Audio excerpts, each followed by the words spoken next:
માગસર વદ 11 છે, રવિવાર છે, 7/1/2023 વર્ષ છે.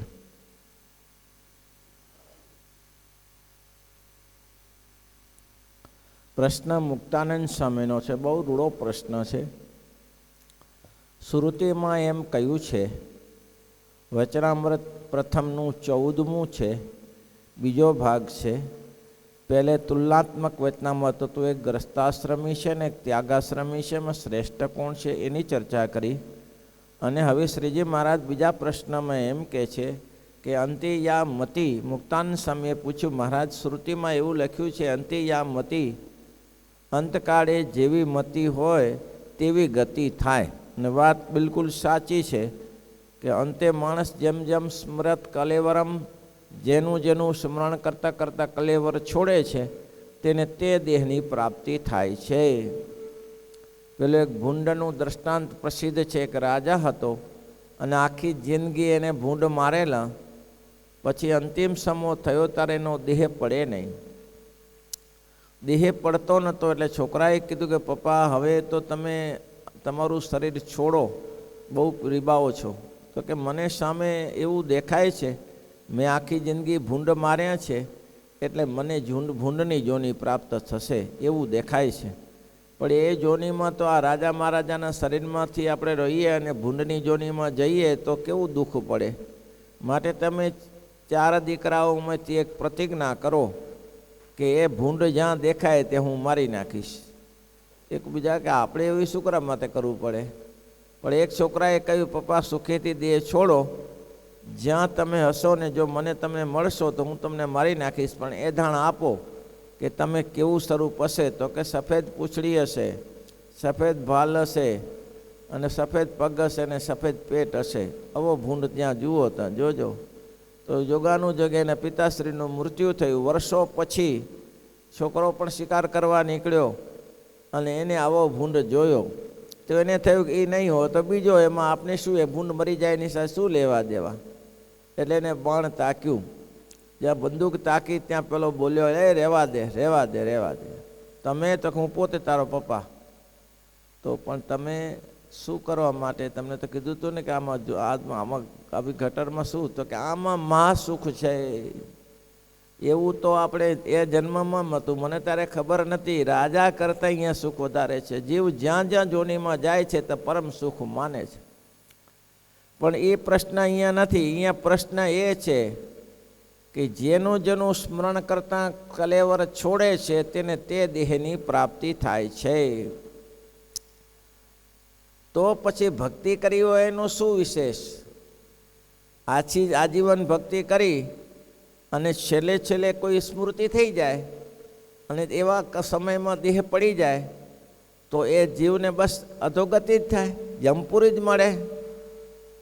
તો ત્યારે ભક્તિ કરી હોય તો ન ભાઈ. શ્રીજી મહારાજ બોલ્યા છે સાક્ષાત ભગવાનની પ્રાપ્તિ થઈ છે. સાંભળો સ્વામીજી, જેને સાક્ષાત ભગવાનની પ્રાપ્તિ થઈ છે તેને અંતકાળે સ્મૃતિ રહે અથવા ન રહે તેનું અકલ્યાણ થાય જ નહીં. તેની રક્ષા ભગવાન કરે છે. બહુ શાશ્વત છે. ભગવાન બહુ દયાળુ છે. જેને પ્રગટ ભગવાન મળ્યા છે, ભગવાનની પ્રાપ્તિ થઈ છે, તેની ભક્તિ કરે છે, તેને શ્રીજી મહારાજ કહે છે સાક્ષાત જેને ભગવાન મળ્યાની પ્રાપ્તિ થઈ તે અંતકાળે સ્મૃતિ રહે યા ન રહે. કદાચ એવું બની જાય. સ્મૃતિ રહેવાના 3 કારણ છે: સત્વગુણ, રજોગુણ અને તમોગુણ. સત્વગુણ પ્રધાન જો એ સમય વર્તતો હોય તે સમયે તો એને ભગવાનની સ્મૃતિ રહે. પણ જો સત્વગુણ કરતાં રજોગુણ હોય તો વિષયમાં ચાળે ચડી જાય. તો વિષયમાં તો એની કદાચ એને સ્મૃતિ રહે અથવા તો વિષય આસક્ત સ્મૃતિ રહે. છોકરા છોકરીને યાદ કરતો મળે, રજોગુણાત્મક હોય.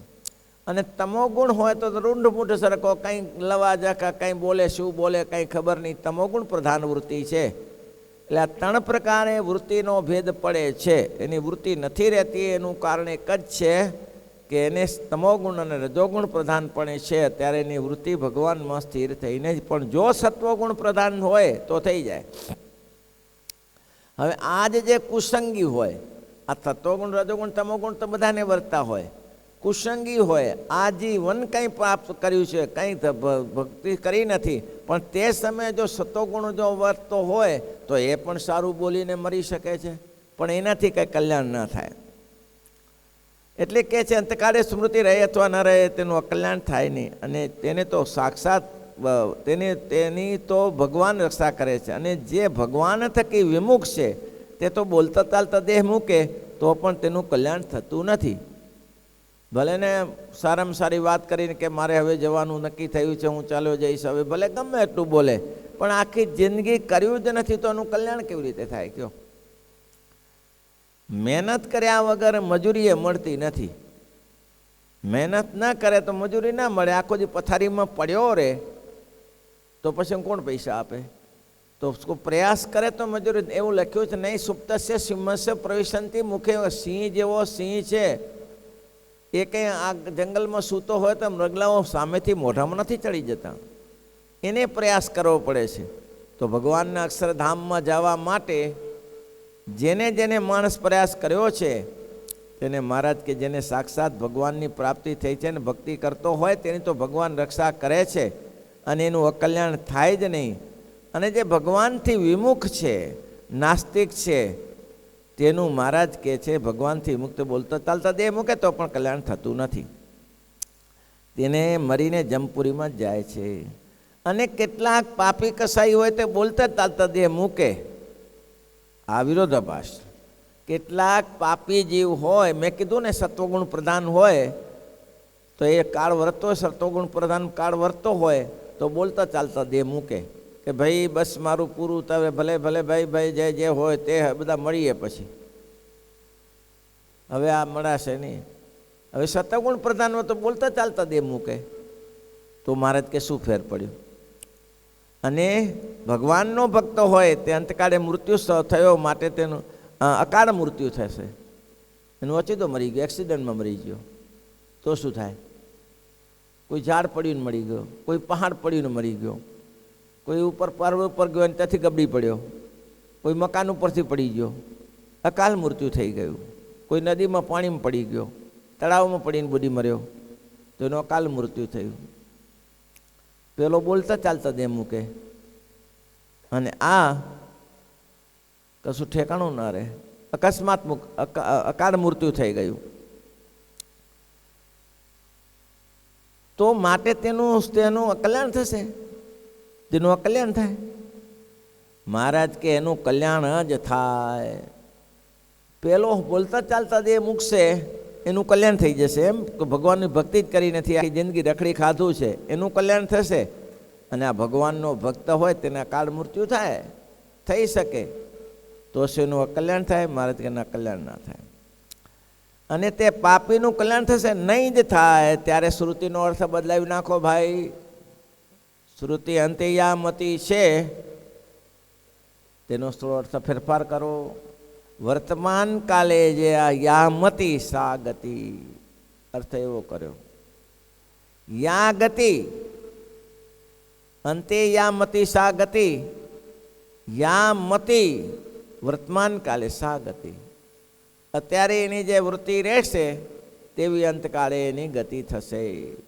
ચિંતા ન કરવાના, હાંક્યા કરો, ભજન કર્યા કરો. ભાઈ ભજન સ્વામિનારાયણ સ્વામિનારાયણ બોલો, સ્વામિનારાયણ બોલો 5 વાર. સ્વામિનારાયણ સ્વામિનારાયણ સ્વામિનારાયણ સ્વામિનારાયણ સ્વામિનારાયણ. શ્રુતિનો અર્થ બદલાવો. હમણાં મતિ છે તેવી અંતકાળે ગતિ થશે. માટે જે ભક્ત છે તેની મતિમાં એમ રહ્યું છે કે મારું કલ્યાણ તો થઈ રહ્યું છે, આ પુરુષોત્તમ નારાયણ મળ્યા અને મારું કલ્યાણ થઈ રહ્યું છે, એનું કલ્યાણ થઈ જ રહ્યું છે. મારે સમજી જ રાખવાનું. એને નિશ્ચય અત્યારે એવો છે કે મળવા ભગવાન મળ્યા, સંતો મળ્યા, અહો ભાગ્ય મહો ભાગ્ય, આવું મારું મોટું ભાગ્ય. આવા સંતોના સંગમાં રહેવા મળ્યું, આ સત્સંગમાં મને અહીંયા જન્મ મળ્યો, આ સંતો મળ્યા, આ ભગવાનના પ્રતાપ, ભગવાનના સ્વરૂપો એનું દર્શન થાય છે, દરરોજ કથા વાર્તાનો જોગ થાય છે. એટલે તો મહારાજ કહે છે કે આપણા જેવું કોઈનું મોટું ભાગ્ય નથી. જ્યારે કંઈક દુઃખ થાય તેમ વિચારો કરવો કે આપણે ખેતરમાં પડ્યા પીપળની ટેટીઓ બાફીને ખાતા શાકના ઠેકાણા ન મળત, અને અહીં તો ખાઈ પીને દાળ ભાત શાક રોટલાના આનંદ કરીએ છીએ. આ ભગવાન સ્વામિનારાયણનો મોટો પ્રતાપ છે ભાઈ. આવું તો ક્યાં મળી શકે કયો? ભગવાનના સ્વરૂપની પ્રાપ્તિ થતી નથી. પ્રાપ્તિ નથી થઈ તેની મતિમાં એમ વર્તે છે જે હું અજ્ઞાની છું. પહેલાંને એમ છે જ કે મારું કલ્યાણ થઈ ચૂક્યું છે, એનું કલ્યાણ થઈ ચૂક્યું છે. અને પેલો જે ભગવાનની ભક્તિ કરી નથી એ અંતે શું કરે? પૂછો એને અંતે. કઈ લોકો આખી જિંદગી ભજન ના કર્યું હોય, ભક્તિ ના કરી હોય, અને એ વ્યવહારમાં પડ્યા હોય એને પૂછો કે કેવું છે? ભગવાન શું કરે કે આપણે જ ધંધા એવા કર્યા છે, શું કરીએ? આપણે જ ગોરખ ધંધા કરી તો ભગવાન શું કરે? એનું પરારબ્ધ ભગવાન ફરવી શકે નહીં. કેમ? તો કે પાર્વતીજી પ્રત્યે પાર્વતીજીએ મેના પતે કહ્યું છે, તુમસે મીટા હે કે વિધિ કર અંકા, તુમસે મીટા હે કે વિધિ કર અંક. બહુ સરસ ચોપાઈ છે. તુમસે મીટા હે કે વિધિ કર અંકા, તુમસે મીટા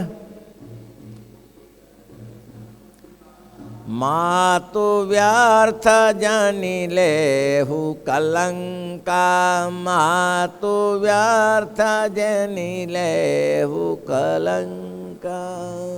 હે માતા, વિધાતાએ જે લેખ કર્યા છે તેને તમે મટાડી શકતા નથી. અને હે દેવી, વિધાતાના લેખ એક સંત જ મટાડી શકે. નારદ કહો સુમૃષા ન હોય, નારદ કહો સુમૃષા. મારા ગુરુએ જે મને કહ્યું છે ખોટું નહીં થાય, નહીં થાય, નહીં થાય, એમને કહ્યું છે કે તારે શિવની સાથે પરણાવી, શિવ જ હોય. નારદને કહ્યું વચન ખોટું કેમ પડે? સપ્તર્ષિને કહી દીધું કે તમે તમારું કામ નહીં ભાઈ. કેમ? મારા ગુરુના વચને દીક્ષિત થયેલું છે. મારા ગુરુ એમ કહ્યું કે તને શિવજી મળશે. તો કે પણ આ ક્યાં શિવજી? કપડાના ઠેકાણા નહીં ને, આ નાક બાંધીને બેઠો હોય, ચામડું લટકાઈ બેઠો હોય ભાઈ, વાઘનું ચામડું લટકાવે, આવો કરાતો હશે બધી ભગવાન વિષ્ણુની સાથે. એ વિષ્ણુની. મારા ગુરુ કહ્યું તો મૂર્છા ન હોય. નારદજી મારા ગુરુ છે અને મને એમ કહ્યું છે શિવ મળશે. આ શિવ જ છે. વિધિના લેખ કોઈ ફેરવી શકે છે તો કોઈ મહાપુરુષો ફેરવી શકે છે. બાકી તુમસે મીટ હે કે વિધિ કર અંકા, તુમસે મીટ માતુ વ્યર્થ જાની લેહુ કલંકા, માતુ વ્યર્થ લેહુ કલંકા. વિધિના લેખને કોઈ ખોટા કરી શક્યા નથી. એને એમ અજ્ઞાનીને એમ વર્તે છે મારું કલ્યાણ નહીં થાય તો જેવી એની મતિ છે તેવી અંતકાળે ગતિ થાય છે. બહુ સરસ કહ્યું. છેલ્લે સૂત્ર આપે છે, ધ્યાન રાખવા જેવું છે ભાઈ. 2 સૂત્ર છે અને એમ કહે છે, અને જે ભગવાનના દાસ થયા છે તેને કાંઈ કરવું રહ્યું નથી. કેમ? ભગવાનના દાસ થયા તેને કરે પછી શું થાય સાંભળો. રાજકુંવર હોય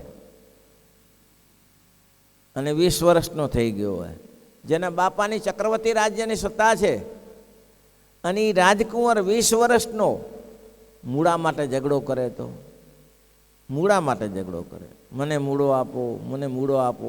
20 વર્ષનો રાજકુંવર યુવરાજ બની ગયો. માનો કે નાનું બચ્ચું હોય 2 વર્ષનું, 3 વર્ષનું, 5 વર્ષનું, મૂળા માટે ઝઘડો કરે, પણ આ ઝઘડો કરે એ કેવી રીતે શોભે? એને ખબર છે કે હું ગાદીનો વારસદાર છું, આખું વિશ્વનું શાસન મારે ચલાવવાનું છે, અને 20 વર્ષનો જુવાન મૂળા માટે ઝઘડો કરે એ યોગ્ય નથી. એટલે કારણ શું છે કે ભગવાનનો જે દાસ થયો તેને ઝઘડો કરવાની. એને તો ખબર છે મારા સ્વામીનું રાજ્ય એટલું મારું રાજ્ય છે. સ્વામીનું રાજ્ય તેવું જેવું રાજાનું રાજ તેવું રાણીનું રાજ છે. હું તો ભગવાનનો દાસ છું. અને ભગવાનની સમૃદ્ધિ છે એ મારી સમૃદ્ધિ છે. કરવું નથી, એના દર્શને કરીને તો બીજાનું કલ્યાણ થાય છે. મૂડી દોષી ગાદલાની બોલો મરવા પડેલી, 6 મહિનાથી ખાટલામાં પડેલી, ઊભી થવાનું ઠેકાણું નહીં.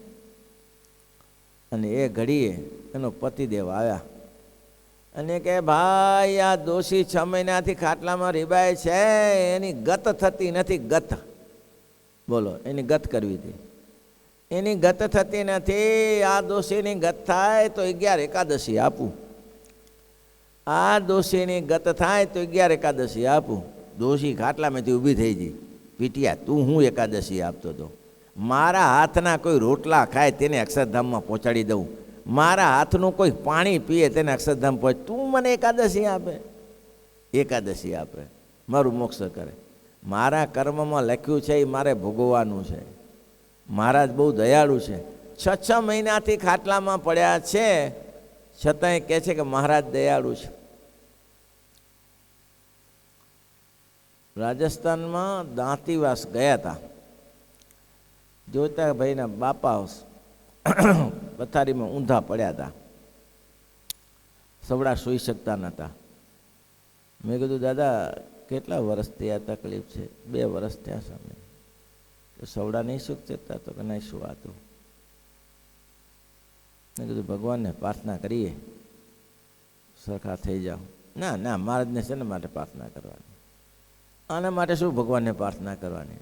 ભગવાને આપણા કર્મનું ફળ આપે છે, એમાં ભગવાનને પ્રાર્થના કરવાની. મહારાજ બહુ દયાળુ છે. બોલો, 2 વર્ષથી દો ખાટલામાં છે અને ઊંધો સૂઈ શકે છે, સવડો સૂઈ શકતો નથી, છતાંય કેફ જો. મેં કીધું ધન્યવાદ છે આ માણસને કેફ. મહારાજ બહુ દયાળુ છે. ધાર્યું મહારાજનું થાય છે કે આપણે તો મહારાજના છીએ ને. મહારાજને જે ગમતું હોય તે જ ગમે. મહારાજના ગમતમાં આપણે રહેવાય, આપણા ગમતમાં મહારાજને ન રખાય. આ હિંમત જોઈતા ભાઈના બાપને મેં જોયું. ધન્યવાદ છે, ધન્યવાદ છે. 2 વર્ષથી પથારીમાં ગયા, 2 વર્ષ 2.5 વર્ષ પથારીમાં રહ્યા, પણ આવી હિંમત. 2 વર્ષથી માણસ સવડો સૂઈ શક્યો નથી, ઊંધો પડેલો છે, ખાવાના ઠેકાણા નથી, પીવાના ઠેકાણા નથી, પણ હિંમત એની કે આપણે તો ભગવાનના ભક્ત છીએ ને, મહારાજના દાસ છીએ, મહારાજને ગમતું હોય તે જ કરાય. જો અહીંયા લખ્યું ભગવાનના દાસપણું આવું ઘણું કઠણ છે. ભગવાનને દર્શને કરીને તો બીજા જીવનું કલ્યાણ થાય છે, તો એનું કલ્યાણ થાય એમાં શું કહેવું? એનું તો કલ્યાણ થાય જ, પણ ભગવાનનું દાસપણું આવું તે ઘણું કઠણ છે. ભગવાનના દાસ હોય તેના તો એ લક્ષણ છે, દેહને મિથ્યા જાણે. ખાલી વાતોમાં ન થઈ જાય, આ દેહને મિથ્યા જાણે. આવા હજીએ પડ્યા છે. એ કહે છે હવે ભાઈ સ્વામી, દેહ તો આજે ને કાલે બળવાનો જ છે ને, ત્યારે કે એમાં તો શું કાઢશું? ત્યારે બસ જ્યારે આપણે સુખ ભોગવી લઈશું એટલે મહારાજ લઈ જશે. આવી જેની તૈયારી હોય તેને કહેવાય દાસ છે. આપણે મહારાજના દાસ છીએ. એના દર્શને કરીને બીજા જીવનું કલ્યાણ થાય તો એનું કલ્યાણ થાય એમાં શું આશ્ચર્ય છે? તેમ છતાંય મહારાજ કહે છે દાસપણું આવું ઘણું કઠિન છે. કેમ છે? દાસ હોય તેને તો એવું હોય કે દેહ મિથ્યા છે, આ દેહ નાશવંત છે, દેહ મિથ્યા છે, હું આત્મા છું, આ દઢ થઈ જાય. અને પોતાના જે સ્વામી તેને ભોગવ્યાના જે પદાર્થ તે ભોગવે જ નહીં. સ્વામીની આજ્ઞા થાય એ પ્રમાણે જ રહેવાનું. કોઈ, એનો અર્થ એ છે કોઈ સારી વસ્તુ હોય તો ભગવાનને ધરાવ્યા સિવાય જમે નહીં, ભગવાનને અર્પણ કરે. શું કરે? પ્રોક્તાસ્તે નિર્ગુણા ભક્તા નિર્ગુણ સે હરે જત સંબંધાત તત્ક્રિયા સર્વા ભવંતી નિર્ગુણા. એવું છે, 59મો શ્લોક છે એ સુખનંદન. પ્રોક્તાસ્તે નિર્ગુણા ભક્તા નિર્ગુણ સે હરે જત સંબંધાત કરી ક્રિયા ભવંતી નિર્ગુણ. કેટલામો શ્લોક છે? નિર્ગુણ ભક્ત કહેલા છે. બસ મહારાજ કે એને કઈ ભક્તયે તે તો કૃષ્ણાય નર્પિતમ વાર્ય પીકચિત ન પેયમ નહીં ભક્ષમ છે પત્ર કંદ ફલાદ. એ ક્યારેય પણ પત્ર પુષ્પ કાંઈ ભગવાને ધર્યા વગર જમતો નથી. આ તો સંતો આપણે રાખવું. સવારે ઠાકોરજીના થાળ થઈ જાય પછી બધા વસ્તુમાં થોડી થોડી ઠાકોરજીને પ્રસાદી નાખી દેવી, પછી જમવું. ભક્તયતે તો કૃષ્ણાય નર્પિતમ વારીપીકતી ન પેયમ નહીં ભક્ષમ તો પત્રકંદ ફલાદપી પાણી પણ ના પીવે. આવો જ હોય ભગવાનનો દાસ કહેવાય. ભોગવ્યાના જે પદાર્થ તેને પોતે ભોગવા નથી ઈચ્છે જ નહીં, અને પોતાના સ્વામીનું ગમતું મૂકીને બીજું આચરણ કરે જ નહીં. મારા સ્વામીને આ જ ગમતું હશે, મારા સ્વામીને મને દુઃખ દેવાનું હશે, મારે ભોગવાનું હશે ને હું ભોગવું છું. મારા સ્વામીનો શું વાંક છે? એ તો કર્મનો સિદ્ધાંત છે. જે કરે છે ને આપે છે એમાં સ્વામીનો શું વાંક છે? શ્રીજી મહારાજે એવું કહ્યું, દાસના લક્ષણ એ છે કે સામે ફાંસીનો માટડો ગોઠેલો હોય ને તે શ્રીજી મહારાજ ઊભેલા હોય છે. સામે ફાંસીના માટડામાં ચડવાની તૈયારી અને સ્વામિનારાયણ ભગવાન ઊભા હોય તો શું થાય? એ મહારાજ બચાવો ને, ઊભા શું રહ્યા, એમ થાય ને. પણ રંચ માત્ર સંકલ્પ ના કરે. જેમ સ્વામિનારાયણ ભગવાન રાજી છે, મારે ફાંસી ચડવાનું હોય, મંસૂર નિષ્કુળાનંદ સ્વામી મંસૂરનું લખે છે, ફાંસીએ ચડાયો, કોઈ ન્યાય ન કર્યો.